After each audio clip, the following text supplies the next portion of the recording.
Hello there. So today I'm not talking about the Next, even though that's showing I haven't been bothered to change the picture. I'm going to talk a bit about how I got into, or back into, computers of old, the vintage computer scene or retro computer scene. And it all began for me really in about 2015, where I played with emulators for a bit, but I've never really formed an attachment with emulation.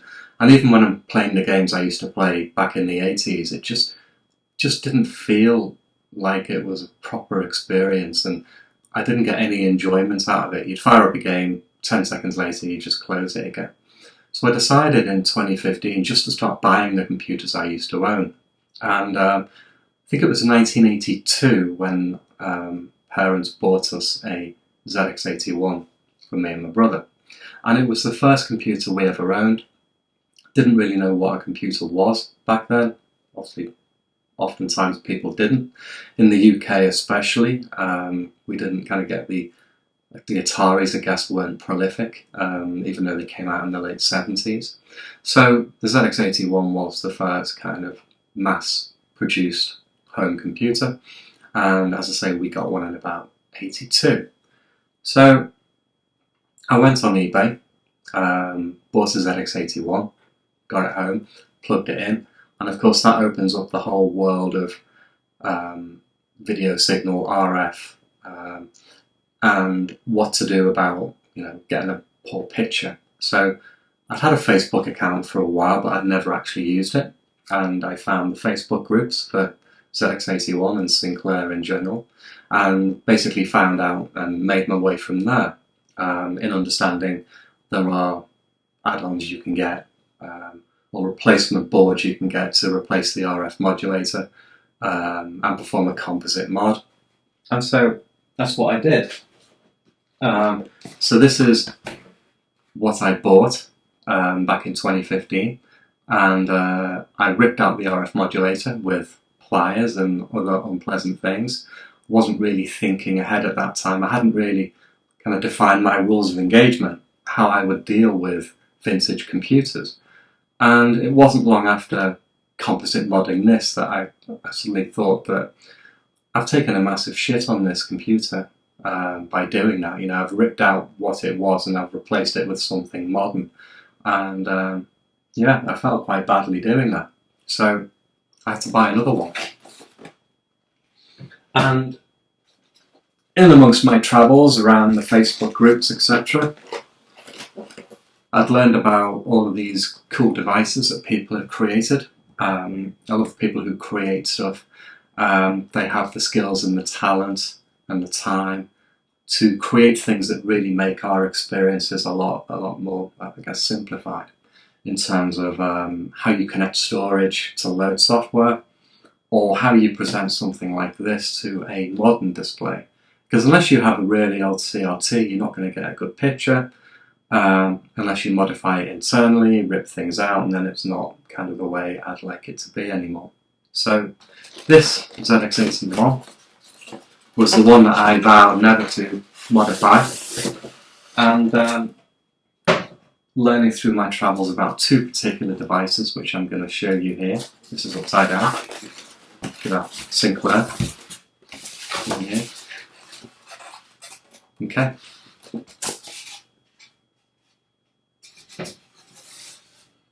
So yeah, ZX81, beautiful, simplistic design. And I guess the only downside I can suggest with the devices I'm going to show you that I use is that they do, I guess they add quite a lot of ugliness to it, but functionality-wise, they're beyond compare. We have the software catalogue from back in the day. I'm presuming this was a later issue, ZX81. Not really sure when the kind of the slip box came into existence. We have, we can buy some hardware, the old ZX printer here. And kids of today wouldn't believe us when you see at the bottom of these leaflets that you can expect to take delivery in around 28 days. I mean, God knows how we got from that to the way things are now. I mean, I ordered something from Amazon yesterday and it arrived 10 p.m. the same day. It's unbelievable.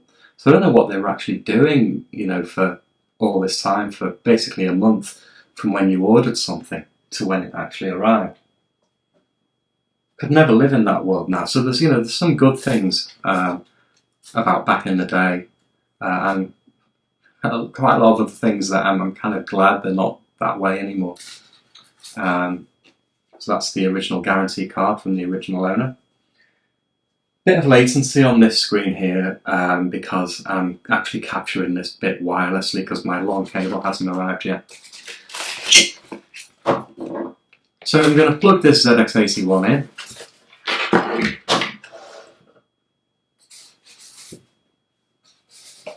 Now, there are two devices really which really helped me out with the ZX81. One of them was getting a good picture on a piece of modern display technology, and the other one really was the ability to load software off SD card. So for the loading software, I did used to have a ZXpand. I gave that away and got a ZXpand Plus.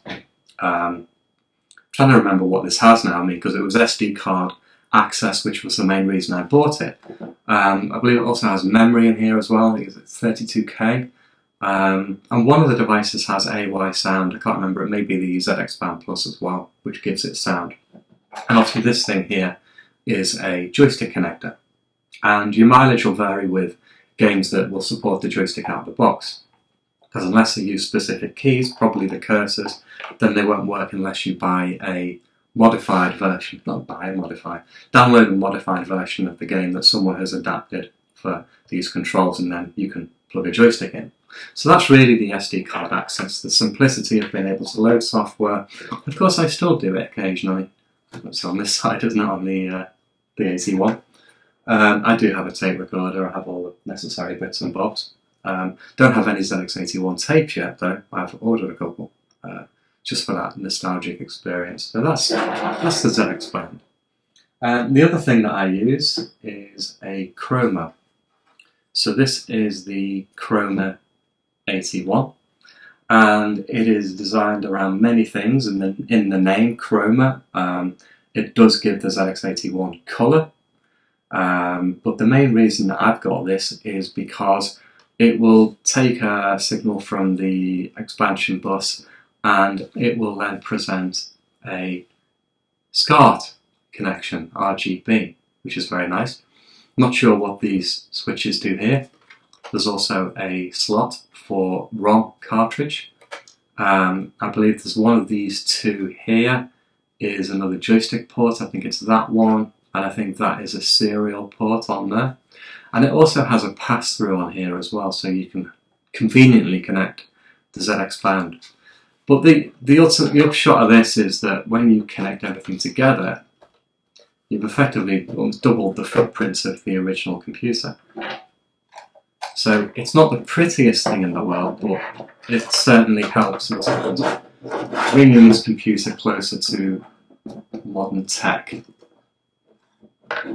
I don't have the space for CRTs, I don't have the patience for them. They start buzzing, the capacitors start to go, the flickery, can't be doing with them.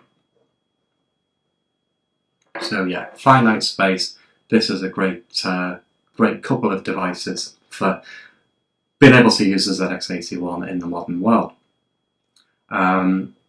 So let's see, let's plug the SCART cable in here. Now, my setup involves an OSSC, which is an open source scan converter, and that is what I use for most of my vintage computers. I also have the add-on for the OSSC, which allows you to take a composite signal and convert that to RGB, so that you can use devices that don't output an RGB signal directly, convert to RGB, and then the OSSC ultimately converts to HDMI. So I'm just going to disappear a second while I plug this into the mains. Now, the beauty of the ZX81 is, as I say, it was the first computer I ever owned, and you never forget your first. Even though the ZX Spectrum was the one that carried me through for the longest, and I have to say I had more fun with the ZX Spectrum. It was like a whole new beginning getting that when that arrived one day, and I'll probably do a video on that. So let's just try and plug this in and see what happens. There we go. Now obviously the ZXpand Plus is plugged in, so that has effectively replaced the ROM, and it needs to replace the ROM because it needs to be able to run commands in order to access the SD card. So this is all singing and dancing, and I have a Sega Mega Drive controller here. Just thinking of the hours we used to spend typing in games, because really with the ZX81, correct me if I'm wrong, but I'm pretty sure most of the games were basic, so that you could actually type something in and it looked pretty good in comparison to some of the commercial titles that came out. And we used to sit for hours. We'd have my brother or my dad. One would be reading out the listing and the other one would be typing, etc. And those were really kind of fun times, never to be repeated. And I'm always kind of sad of people who they pick up kind of a vintage computer urge, but perhaps their first computer was a Sega Mega Drive or something like that. And I think I wish you could have experienced what it was like when computers didn't exist. All of a sudden they came into existence, and you could actually do things on this television. You could make this television do things, because that moment, that kind of eureka moment, will never happen again. It was really magical, and this is the computer that really brought it into focus for me. So I'm just going to switch over now to big screen ZX81. And it's been a while since I've used the ZXpand, because I've been working on the Spectrum Next since 2017. So it's not often that I get to get another computer out and have a play with it. And the ZXpand Plus as well, it doesn't have a GUI, so there's no kind of menu system in there. You have to resort to commands to catalog, config command to navigate directories, and the load command to actually run stuff. So ZXpand is all plugged in. We've got the SD card in here with some games, and copy command, or the Z key, on the 81 doesn't do copy anymore. It does cat, and that's for virtue of having the ZXpand ROM loaded in. So if I do cat quote quote, it's going to list all the folders on the SD card. And obviously if I want to find 3D Monster Maze, I'm going to probably go into the 123 folder. So I'm going to do config. Now config is L list, I think. What key is that on? Shift G gives me config, and then I can do quote, and then I have to do disk. Is it disk or directory? I think it's directory, isn't it? Directory equals 123 end quote, and that should take me into the 123 folder. If I do a cat again, cat quote quote, and there we go. We have 3dmaze.p, which is obviously the classic go-to game for the ZX81. So I need to do, what is it? 3dmaze.p. So load quote 3dmaze.p. Enter. There we go. One of the amazing things about the 81 is that when you kind of come back to it in 2015, from having last used one probably in about 83, when I moved to the Spectrum, is the size of the thing. And when it arrived and I got it on the desk, I thought, how the hell did I used to type on that? Because the keys are so tiny, but obviously to my 8-year-old fingers, they were perfectly fine, but God knows how my dad actually got on with it. But I can remember just being able to really speed type on the damn thing. You know, when the listings were coming into me, when they were being read out to me, I was just kind of lightning over the keys and could do it really quickly. Now I can't bloody find anything. So let's see if this one has joystick. 3D Monster Maze. It's one of the best games ever written. the granddaddy of the first-person game, maybe. Although some people will probably say there was an Atari game that was out or something else. Let's just remind myself of 3D Monster Maze. Because obviously, at the end of last year, there was a crash event, and a certain Malcolm Evans was there at that event, and he was the man who created this game, and he was very warmly received. It was amazing to actually see and hear from this guy who created one of the most groundbreaking games of all time. Okay, so press continue. Press continue. Come on. Gotta love BASIC and the fact that we were far more patient back in the day to kind of watch this text slowly scrolling around, and then of course you've got the random maze generator bit kicking in, where it says you've got to wait about 30 seconds. The mists, they get away with it by making you think that there's some kind of time warp thing going on here, and you kind of, as an 8-year-old, maybe you kind of believe it. I don't know. Let's see. 30 seconds. What to do in 30 seconds? Have a drink. And I'm going to get the shit kicked out of me by Rex. He's hunting for you.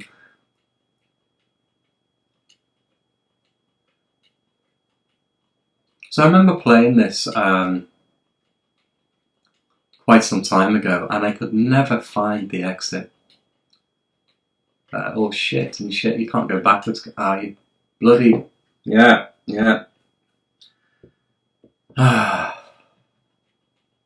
So it's hard to believe sometimes that this was it in terms of cutting edge games. You couldn't really get any better than this. And yet it was engrossing. It transported you in the way that modern games do now. This was just as good. The levels of fear were just the same as in playing something like Resident Evil now. It's amazing how kind of your imagination filled in so many of the gaps. What was that there? Oh shit, footsteps approaching. I don't know how big these mazes are actually. Sure, it's probably on Wikipedia somewhere, but I've kind of totally lost myself. But it's nice, when you're playing on a controller. Back in the day, we didn't have the luxury of that, and so you're trying to make your fat fingers move over the right cursor keys and such, and it was even more frenetic. And then bearing in mind that you also had shit. Yeah, so that's me on 3D Monster Maze. Yeah, so back in the day you'd have to use the appeal rejected. You'd have to use the keyboard. You also had the RAM pack wobble issue, which meant that if you got too frenetic with the ZX81, the whole thing would crash. But you cannot beat this computer. It's an amazing computer, and it will always be my kind of #1 go-to soft spot, I think. These devices now bring you colour and sound isn't really something that I'm interested in, to be honest. I've got a Spectrum for that, but since the 81 came and went, people have still been looking after it. They've been developing hardware, they've been developing software. There's probably more hardware available for this than I've got, but it's how they've also pushed, let's get this in, they've pushed kind of the boundaries of what a ZX81, what was thought of that a ZX81 could actually do. The reset switch here is really useful. Because, we were accustomed to using the graphics along the top line. The top row of the keyboard contained all these graphic characters, etc. And we were kind of accustomed, actually they all contain it, don't they? We were accustomed to typing in listings and making sure that we got, hunting out the right graphic to actually build display elements on the screen, etc. But we never really imagined a world where you could actually have high resolution graphics running on the ZX81. And of course that happened. People found ways of doing it. But I think it was long after, long after the ZX81 had kind of disappeared from the public consciousness. So, cat again, remind me where things are. Okay, so I'm still in that folder, and I must admit I've got no idea how I go back. I don't know if I can just type config quotes. I'm probably going to make an arse of myself here. I don't know if I can do ... Let's just see if that worked. Woohoo! We're back. So one of the go-to games, obviously, is Manic Miner, and I don't know whether this version of Manic Miner has sound or anything or other bells and whistles, but I do happen to know that it has high-resolution graphics, which would have blown my mind if I'd have seen these. What am I doing? I want to go config. Yeah, it would have blown my mind as a kid to have seen high-resolution graphics on this thing. I mean, my God. But we were happy with what we had. What am I doing? I want to go into the M folder. I think that is right, isn't it? Yeah. And then I just want to find Manic Miner, which I think is at the end because I've not fat sorted this SD card, so the new stuff should be at the end. So there we go, Manic J. I don't know why it's called Manic J. Maybe I just stuck a J on the end to distinguish it off. I don't know. I'm talking shite. So Manic J.P. So if I just do load quotes Manic J.P. There we go. And look at that. I mean, that is just mind-blowing. And I believe this one also works on the controller, the joystick. And it's also on steroids because, I mean, I don't know if it's because of the missing audio element, but things are moving bloody quickly in it. But yeah, I mean, this is a ZX81. Imagine if, imagine if this had come out in 81, it would have, some guy comes out with a game in BASIC which just uses big fat blocks and then someone comes out with this. It's like, holy shit. And they're good at this as well. See if I can actually finish the first level. Now, I've not played Manic Miner through on the ZX81. Oh, shit. Well, I believe it doesn't have quite all the levels intact, I think, due to lack of memory. I'm not going to get this, am I? I'm just rushing through it. It's that second key there that I'm having trouble with. Oh. Alright, gotta be careful now. Oh, shit. Yeah, okay. I give up now. I give up. I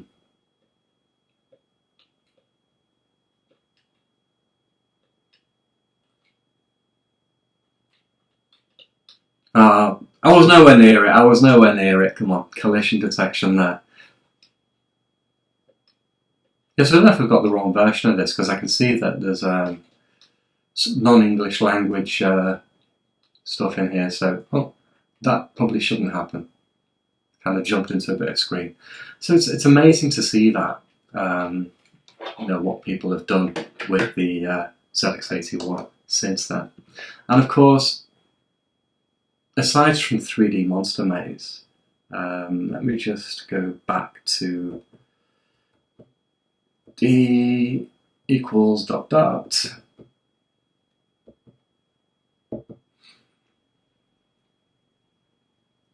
cat. So what was the best game on the ZX81?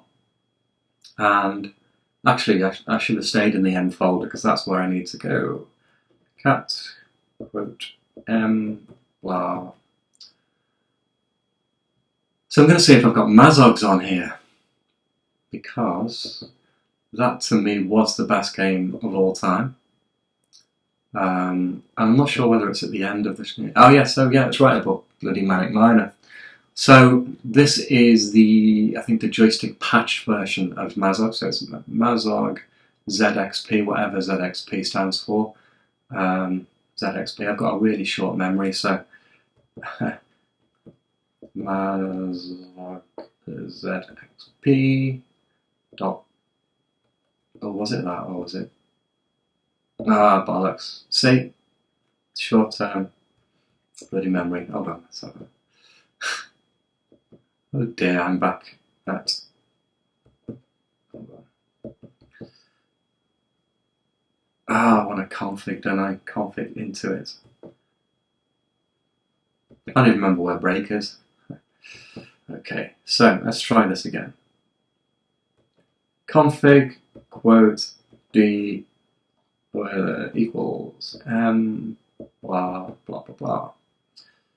Remind myself of the file name. It's what happens when you get old. It is Mazog ZXP.p. Maybe I just catted it before and didn't actually config to the folder. So let's try this one more time. Mazog ZX. Oh shit, sorry for swearing. ZXP.p. These things make me swear. And here we go. Mazog's the best game ever created on, I think, the ZX81. It instilled the same amount of fear in me as 3D Monster Maze, but it also had the advantage that I guess it wasn't necessarily linear. Although of course it's a maze and you have to get from beginning to end, but you could go back. You know, there were many paths you could follow. Obviously only one of them was the correct one. There was a little bit of strategy involved because you had to use the prisoners, you had to use the swords, and you'd often find yourself in a situation where you'd run out of swords and maybe you've got one last bloody Mazog in the way, and it ends up killing you. So I don't remember all these options in the original. I don't know whether something's been added, because I don't remember having multiple options. Okay, so maze is now being drawn. Now, Mazogs is the best game ever, as I said, but it didn't translate for me into the Spectrum, because the game on the Spectrum was called Maziax, and when I got a Spectrum, I got Maziax because I had such a fondness for the Mazogs. But unfortunately, Maziax just didn't give me that same feeling, even though the graphics were infinitely superior, proper high-resolution graphics. It just didn't give me that same warm, fuzzy feeling. You know, the time had gone, basically. So yeah, gonna kill him.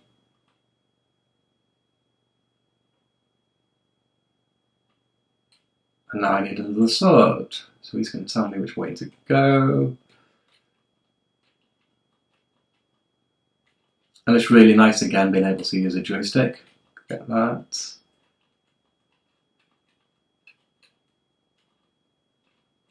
And it's also a question of keeping your eye on where the swords are, because oftentimes you need to go back.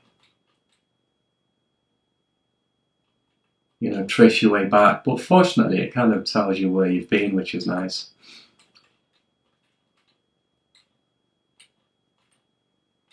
So all it's missing now is a bit of Eurythmics, you know, a bit of the music to go along with this era. I had a sword then, didn't I? The other thing to bear in mind is because the graphics are so big and blocky that you don't really have much chance of seeing what's ahead of you. But yeah. I can't believe how much my imagination used to fill in the gaps on this game. It's just amazing. It was part of growing up as well. You know, when you move into adulthood and you start to question, the likes of the logical song sums it up quite nicely in terms of how the world kind of molds and shapes you, and you begin to lose some of that imaginativeness. Wonder how many people, how many of you kind of play this now and evoke that kind of feeling of being a kid, or whether you just look at it now and you've been muddied by the kind of the modern era of gaming or things that came along after this, and whether you still find enjoyment out of playing these things, or whether your children, you know, kind of enjoy playing this, or are they completely dismissive of it? But yeah, so that is the ZX81 journey, my first ever computer. So I guess part of it is just to kind of get it out there. Another part of it is if I ever lose my memory, you know, if I ever lose my ability to remember what these things are, why I enjoy them, what kind of emotions they evoke, you know, I can probably just refer back to my own videos then and hopefully give myself an understanding, or give other people an understanding, because, you know, my story is far from being unique. There are thousands and thousands of people out there who grew up around the same age, you know, they were of age when these computers came onto the market. It was their first experience with computers. It may have guided them through life. They may have evolved from ZX81 to Spectrum to, or, you know, we could say a Commodore 64 as well, we can say that. Atari ST 16-bit machines all the way through. And they can kind of connect the dots between what they do now in the world and kind of the seed of computers. Because it's not that obviously the 81 doesn't really have any bearing on modern computing. Obviously there's a certain element of logic to it. And kind of if you understand logic, then you have a bit of a leg up in terms of understanding logic on more advanced programming languages, etc. And in terms of how computers work, it's a really great stepping off point, even now, being able to open up one of these things and to actually see how it works, because there's so little logic in here, and you can see the traces and where they connect to the CPU. You can measure all the voltages, logic probes, scopes, and such. This box here kind of teaches you how a computer works. Nowadays, though, it's fairly impossible to do that kind of thing. But yeah, that is the ZX81. I love it. I love the design. Obviously, I need to shout out Rick Dickinson, who designed this thing. Whether you prefer it to the ZX80 or not is just one of those things. It's certainly a simplified, reduced, minimalist version of ZX80. It got a lot of stick, I noticed, from the press back in the day, because you don't really, as a child, you don't really read the press or read the observations of journalists who say it's tiny and it's got an awful keyboard, because to me it was the bee's knees. I had nothing to compare it to, and obviously journalists are in that position where they can evaluate it against things with, you know, full-blown keyboards, Commodore, PET, Atari, whatevers and such. I think it's unfair though now when you see people reviewing or doing a retrospective on the ZX81 or the Spectrum 48 for that matter, when they start to pick on things which are kind of a design intent. So there was a full intent to bring this computer in at a certain price point, and that required certain compromises. And I think some of those compromises are fairly ingenious, because our family couldn't have afforded a full-size, full keyboard computer with monitor. And many, many thousands wouldn't have been able to do that anyway, so they would never have got their introduction to computing. And I think it's very unfair for people to retrospectively go and look at it and think, oh, this is awful, typing on it's awful, the keyboard's horrible, the RAM pack wobbles. It is what it is, and it was, at the time, it was bloody amazing. So, you know, to all of those people. So yeah, that's it. That's me rambling for half an hour about the ZX81 and how it's an amazing computer. So hopefully, you know, sometime soon I'll return to doing some Next stuff. At the moment, though, the Next is really about testing, and I don't think you want to see me doing 1,000 loading tests on tapes and such, or a lot of the other tests that we do are incredibly repetitive. I've effectively done this video because I wanted to just talk, I guess, about the ZX81, but I just wanted to get away as well from the Next for a bit, because I'm not all about that. Obviously, I picked up the Next in 2017, so it's been a lot of my vintage computer life. You know, I had a couple of years and then the Next happened. So yeah, I just wanted to take a break from the Next, have something else sitting on the desk for a while, and just talk about it. Not that anyone will care, but we've all got our story, and I think that everybody should get their story out there. Everybody should document their story, their love of these things, their emotions in relation to these things. When they pick up, you know, one of these computers, how it is more than just a functional product. How it looks, how it feels, even how it smells. You know, that kind of. You know, when the ZX81's being powered on for a bit, it's a little bit warm, and you just have that spell, and it just takes you back. I mean, there's so many different emotions associated with this, and it's not just a brilliant piece of design on the outside. I mean, it's the whole package where you have to contemplate people sitting in a room in a meeting discussing how to design this thing.